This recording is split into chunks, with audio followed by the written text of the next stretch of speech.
दिल्ली चुनाव से जुड़ी बड़ी खबर। दिल्ली चुनाव के लिए इस दिन जारी होगी बीजेपी उम्मीदवारों की लिस्ट। इन लोगों पर दांव खेलेगी बीजेपी। इस बार ऐसे उम्मीदवारों को मिलेगा मौका।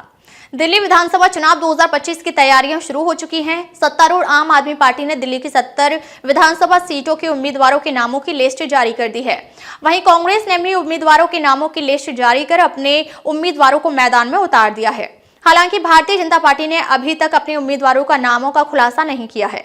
ऐसे में सभी को ये जानने की उत्सुकता है कि बीजेपी दिल्ली में आम आदमी पार्टी और कांग्रेस को मात देने के लिए किन चेहरों पर दांव लगाने वाली है। सूत्रों की माने तो बीजेपी अपने उम्मीदवारों की लिस्ट को अंतिम रूप देने में जुटी हुई है और इस महीने के अंत में उम्मीदवारों की सूची जारी कर देगी। दिल्ली इकाई के बीजेपी पदाधिकारी ने इस बार बीजेपी द्वारा बड़े बदलाव के संकेत दिए हैं। उन्होंने बताया कि अपनी जीत पक्की करने के लिए इस बार के चुनावों में नए चेहरों को उम्मीदवार बनाए। इस बार जमीन से जुड़ी बीजेपी नेताओं को उम्मीदवार बनाया जाएगा, जिसमें होनहार महिलाएं और युवा शामिल हैं, जिन्होंने अभी तक चुनाव नहीं लड़ा है। बीजेपी उम्मीदवारों के चयन के अंतिम चरण में है और उसने हर सीट के लिए 3 संभावित नामों को शॉर्टलिस्ट किया है। बीजेपी नेतृत्व उन उम्मीदवारों को बाहर करने पर विचार कर रहा है जिन्होंने 2 बार से अधिक चुनावी हार का सामना किया है। बीजेपी ने यह निर्णय बीजेपी द्वारा करवाए गए सर्वेक्षणों और जमीनी रिपोर्टों के आधार पर लिया है।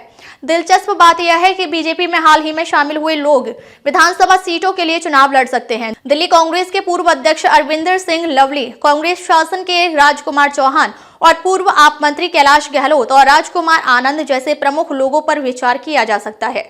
बता दें, दिल्ली ऐसा राज्य है जहां पर 1998 से बीजेपी हर बार फेल हुई है, लेकिन 2024 में हुए राज्यों के विधानसभा चुनावों में मिली जीत से बीजेपी की दिल्ली फतेह करने की उम्मीद बढ़ गई है। ऐसे में बीजेपी दिल्ली की हर सीट पर बहुत सोच समझकर उम्मीदवार का चयन कर रही है। 2015 से दिल्ली विधानसभा चुनाव में आपको बीजेपी से कड़ी चुनौती का सामना करना पड़ रहा है, जो अपने प्रचार प्रयासों में कोई कसर नहीं छोड़ रही है। रिपोर्ट्स के अनुसार चुनाव की तारीखों की घोषणा जनवरी के मध्य तक हो सकती है और मतदान 10 फरवरी के बाद होने की उम्मीद है। अब तक के लिए बस इतना ही। फिर मिलते हैं कैसे ही बड़ी खबर के साथ। तब तक के लिए नमस्कार और देखते रहिए टुडे एक्सप्रेस 24/7।